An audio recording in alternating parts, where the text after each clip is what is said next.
What's going on, guys? This is Vince with vshred.com, and in today's video I'm going to be showing you guys the 3 most common back training mistakes and how to fix them.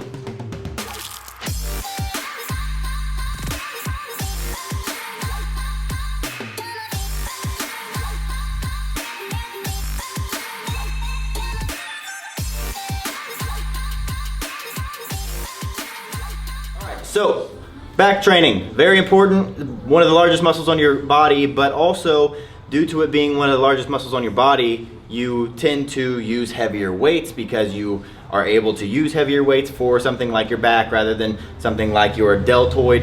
And what ends up happening is people end up going heavier than what they should be going, or they end up just not having the right form. So I want to take you guys through just 3 of the most common mistakes that I see when it comes to back training, and this is not all of the mistakes I see, this is just probably the 3 most common ones, and I'm going to jump right into them. The first one is going to be to stop creating momentum.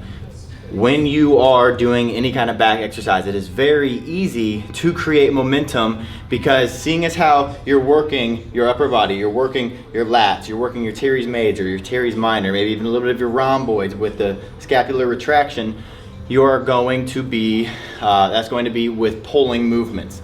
Now, when it comes to pulling movements, I'm going to be showing you guys this on a cable row. It's very easy to where, yes, you have to pull your elbows down, back at an angle, hit shoulder extension, or bringing your elbows out. Both of those are going to work your lats. But what ends up happening is people go too heavy, and so instead of their cable rows looking like this, and they drive their elbows back, and then they come in and they control the contraction, go down, get that stretch of their lats, squeeze back, go down and looking like this. Instead, they go too heavy and they start looking like this. You know, you've seen it. See guys all the time going like this.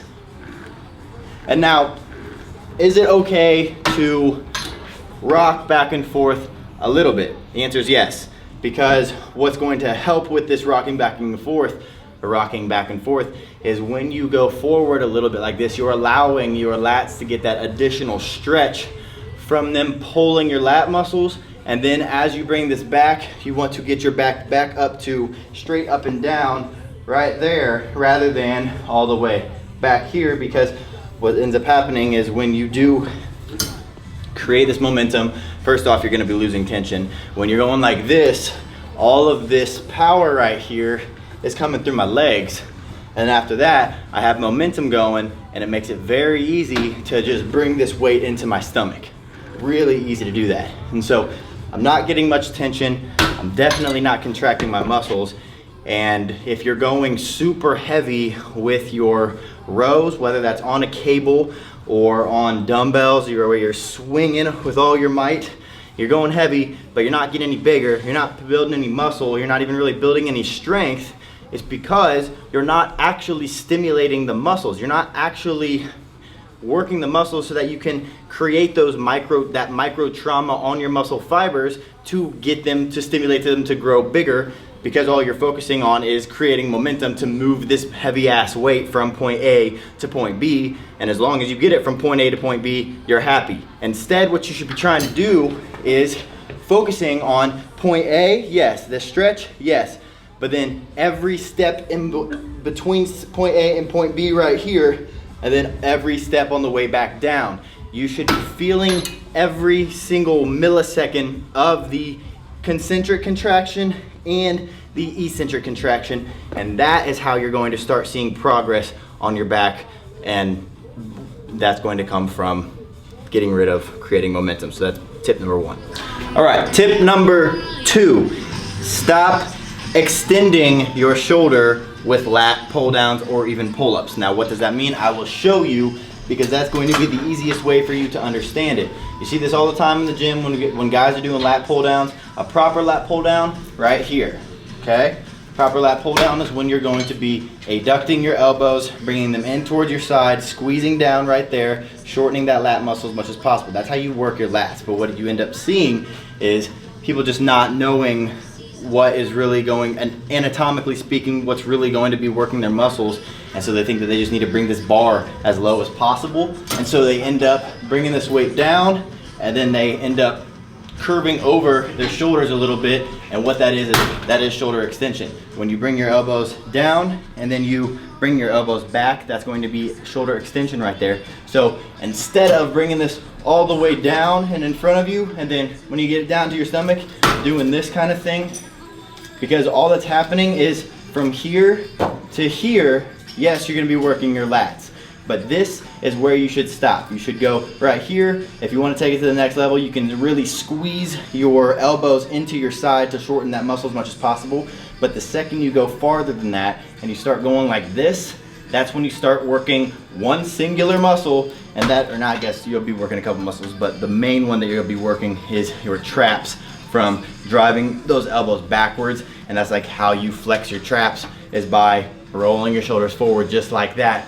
So if you're going down and doing that same thing, you're all of a sudden not only going to be working a muscle that you're not trying to work, not only possibly injuring yourself, but losing tension on your lat muscle. So instead of bringing this weight down and rolling forward like that and going too far, what you want to focus on is not pulling it down in front of your body, but pulling it down to your body. So when you get into a lat pull down, the first thing that I say that somebody should do is make sure that they are back a little farther so that they can actually pull this weight straight down. You see people all the time pulling or doing behind the head lat pull downs, and those are just god awful for your shoulder, seeing as how your shoulder joint is slightly pointed forward.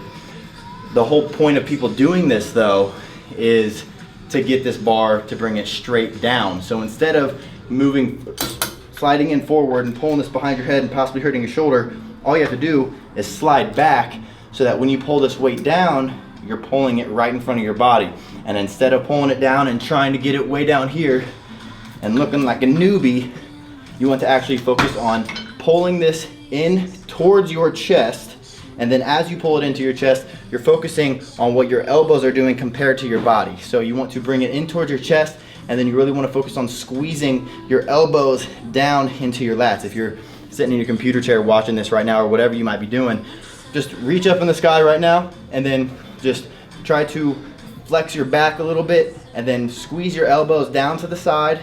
And then from right here, I want you to really squeeze your elbows in. Try to get your elbows to touch the side walls of your stomach. Take it from there, try to get them to touch the side walls of your stomach. I guarantee you feel a little squeeze in here. That's because elbow abduction is going to be from shortening your lat muscle. So tip number 2, stop shoulder extension, stop rolling your shoulders forward right here. Bring this bar into your chest, squeeze your elbows in, and then as soon as you cannot physically bring it down into your chest anymore, that's when you go back and go into the eccentric contraction rather than trying to go farther and rolling your shoulders forward and working other muscle groups, and most importantly, losing tension in your lats. So that's tip number 2. Okay, and the third and final tip, and this is a tip that I've actually made an entire video about in the past, but that's just because this is one that I see probably the most and is also the leading cause of people not being able to stimulate their back muscles, and that is the fact that they are not leading with their shoulder. They are actually overpowering with their biceps, seeing as how when you work your back, it's a pulling movement, and there's only 2 muscles that you can hit when you're doing a pulling movement, and that is your back and your biceps. If you're following a push-pull legs routine, your pull day consists of back and biceps, and that's it. Because with your back, pulling, biceps, pulling, whatever kind of exercise it's going to be a pulling exercise, because that's how you work them. Now, when it comes to just specifically going for your back, it's very common for people to have their biceps fatigue before their back fatigues, and that's because they are not focusing, or they probably just don't understand what true form is for back training. So that's the one I want to get into right now. I'm just going to do it with a dumbbell row right here for you. A lot of times what you see is people going to do some kind of, let's say, dumbbell row, and they bring this weight up and they end up looking like this. And what's going to happen right here is my bicep is going to tire out long before my lat does, because my lat is not actually being worked that much. Is my elbow coming up? Yes. But what's happening even more, so that's called shoulder extension. When your elbow comes like this, that is shoulder extension. But what is happening more? Because when you're working your back, it's a polyarticulate exercise. It means you're using two joints. You're gonna be using your shoulder joint, your elbow joint. Now, instead of focusing on only this shoulder extension, what's also happening is elbow flexion. So if your shoulder is not extending as much as it's supposed to, like that, and you're only focusing on getting this weight from here up to here, look at my elbow compared to my shoulder. My elbow is completely flexing like that. Therefore, my bicep is going to be being worked more than my lat muscle. So an easy way to fix this is just by leading with your shoulder. What that means is instead of having this weight hanging down here and leaving your shoulder hanging down there and pulling up just like this, instead what you're gonna focus on is keeping your arm straight for just a half second until you get the motion down. Lead with your shoulder, really drive that shoulder up with your arm still straight, and then from here, drive that elbow backwards, really focusing on that shoulder extension to work your lat muscle. So again, you're going to lead with your shoulder, bring your shoulder up as high as you can, then drive that elbow backwards, and then eventually you're not gonna have to go like this, that, you're eventually going to just be looking like this. And if you see someone doing a dumbbell row and it looks like they're bringing the weight farther backwards than they actually are upwards, that means they're doing it right because they're focusing on that shoulder extension rather than that elbow flexion. Because if you just want to do elbow flexion, you might as well just sit here and do a curl. Instead, what you want to do is forget about your elbow. Your elbow, you should not even be thinking about trying to bend your elbow. You should be thinking about trying to get, if you could, I would say, keep your arm straight and really just drive that arm backwards, like a straight arm lat pull down right there, keeping your arm straight. But because the weight is heavy, you have to bend your arm as it goes up, and that is how you're gonna work your back. So that's the most common back training mistake I would say that I ever see in the gym. And so if you are struggling with getting your back muscles to develop, maybe you can't build back strength, maybe you just can't even stimulate your back to where it ever feels fatigued after a workout, and you're just wondering why, maybe your biceps overpower, fix these 3 mistakes in the gym the next time that you go to hit back, and I guarantee that you feel a hell of a difference between what your back workouts used to be like and what your back workouts will be like from here on out. And if it does help you, make sure you're coming back to this video to give it a thumbs up. That lets me know that you are liking the tips that I'm putting out. You want me to keep making these videos. Also, if you guys are looking for more tips in the gym, tips in the kitchen to help you burn off fat, to help you build muscle, the body that you have in mind, no matter where you're starting, I created a physique builder quiz. It's a tool that it asks you a couple of questions, takes in your answers, and then spits out a video with 3 tips for your specific goals, and then it offers a discount. We have a discount running right now for a bundle of our programs that is only going to be discounted through the link below this video, so you can check it out and it's completely optional. You don't have to get it if you don't want to, but you can check it out by clicking the link in the description below this video. Other than that, if you guys have any questions, any comments, or you guys have any videos that you guys want me to make, I actually made this video because someone was asking about something specifically related to back. So I decided to make just the ones with 3 most common training mistakes. So if you guys have any videos, recommendations that you have, leave them in the comment section. And then last but not least, make sure you click the subscribe button. That way you're not missing out on any future videos. All right, thanks for watching, guys, and I'll see you in the next one.